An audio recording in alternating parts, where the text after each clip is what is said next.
And if they deny it, and if they call you a tinfoil hat, you get rid of them. Okay, so here's how it goes. The money. It's about the money. The federal and state transportation dollars are distributed through metropolitan planning organizations, okay, and councils of government. There's over 500 of those in the United States. You've got 2 here in Wyoming, 1 in Casper, and the other one is in Cheyenne. Okay? They distribute funds, federal and state transportation dollars. And if you don't play ball, with them, if you don't play ball with a smart growth plan, you're not getting any money. Okay? So these money grants, these are tax dollars. They're directed through these regional boards, and they favor urban areas. They favor urban areas.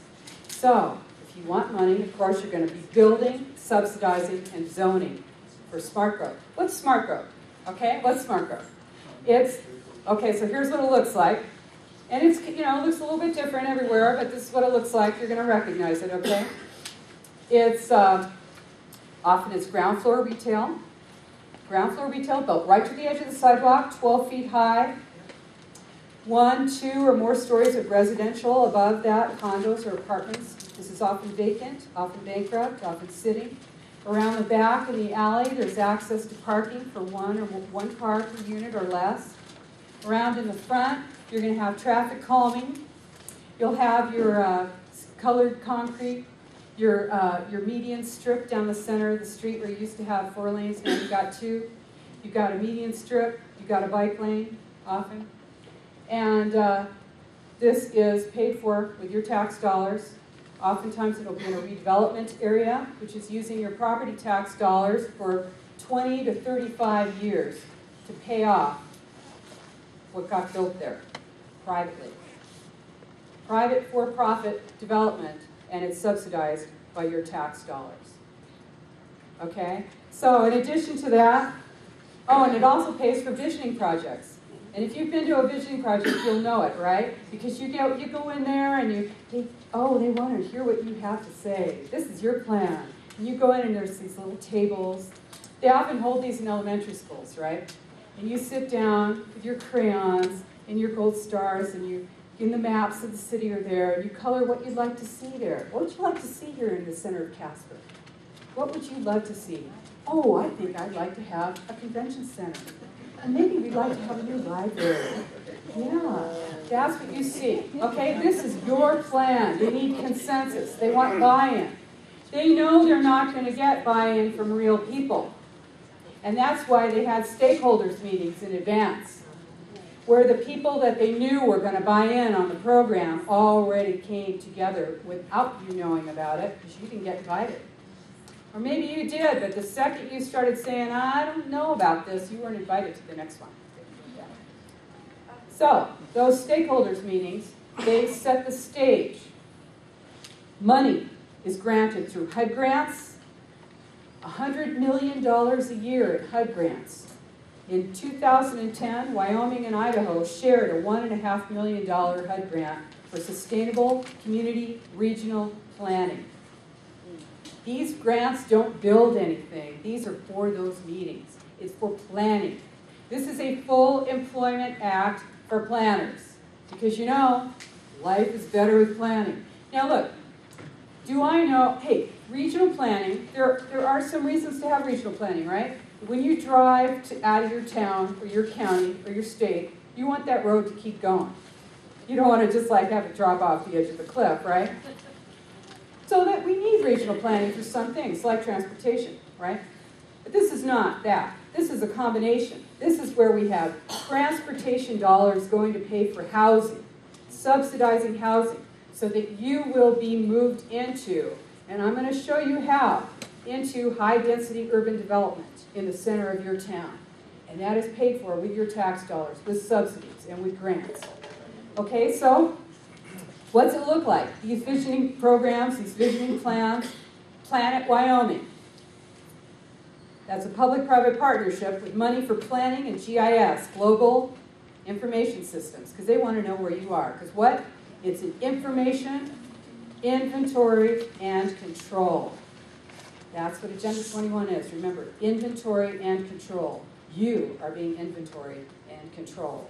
So, Plan Cheyenne, that's a comprehensive plan. Wyoming Rural Development Council, that's a public-private partnership. Public-private partnerships are fascism.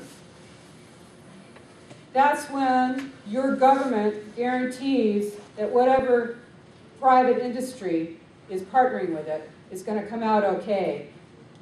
You pay and they get the profit.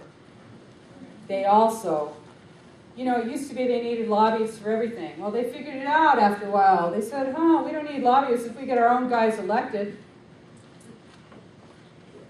Or, why bother with that when we can have a public-private partnership with this starving city or county that says, we've got no money because our economy has been collapsed through over-regulation and restrictions. We are desperate for funds, and now we are ripe for public-private partnerships, okay? So that's one of them, Wyoming Rural Development Council. How about your, well, and then let's say you've got your comprehensive plans, like Casper Comprehensive Plan. That's a living document, as I said, Cody County 2020 vision. You know, this is, they all call them, a lot of them have vision in the title. It's like you want to be an optometrist now. Everybody's got this vision, right? Green River Vision 2025. And of course, my very favorite, Building the Wyoming We Want. They call it BW3. Everything is abbreviated, right? By the time you get to these documents, the last few pages are just abbreviated letters. You don't have, there's no words in there at all. That was a joke. Okay. So anyway, I'm sorry. You got to keep your sense of humor. This stuff's heavy, right? It's very heavy. Okay. So what did they do? That building the Wyoming we want. Okay. Building the Wyoming we want, and the High Plains Initiative. This is a nonprofit public-private partnership. It's a C3, a 501c3, but it's funded. The majority of their funding comes from, what do you think? The governor's office and your redevelopment agency, right? You're paying for it, but it's private. What do they say on their website? These guys are so sneaky. They say on their website, they've got a little facts thing for you, right? Little facts, FAQs. Frequently asked questions. Where does your funding come from? They say, we do not take any federal funding. Well, we didn't ask you that. Oh yeah, you didn't take federal, but you're taking it from the state. You just conveniently didn't mention that. And if we get federal funding, well, we're going to take that too. Yeah, they try to get HUD grants. Lincoln County tried to get a HUD grant. They didn't catch the brass ring this time, but they'll get it next time.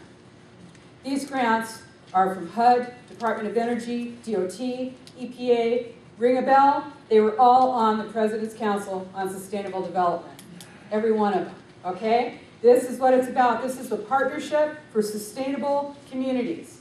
This is what they call it, Partnership for Sustainable Communities. I'm going to read you something quick here, because I want you to know this. This is from the United Nations. It's published by the United Nations. It's the future of local Agenda 21 in the new millennium, okay? Little piece of this. The guy who wrote this was an advisor to the President's Council on Sustainable Development, and he was also the chief planner at the city of Seattle. What did he say here? He says, check this out. Listen to this. Participating in a UN-advocated planning process would very likely bring out many of the conspiracy-fixated groups and individuals in our society, such as the National Rifle Association, citizens' militias, and some members of Congress.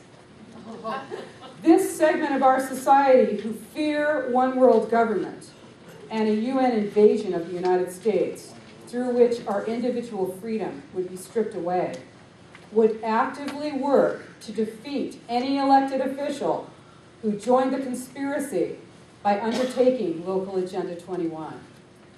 So, we call our processes something else, such as comprehensive planning, growth management, or smart growth.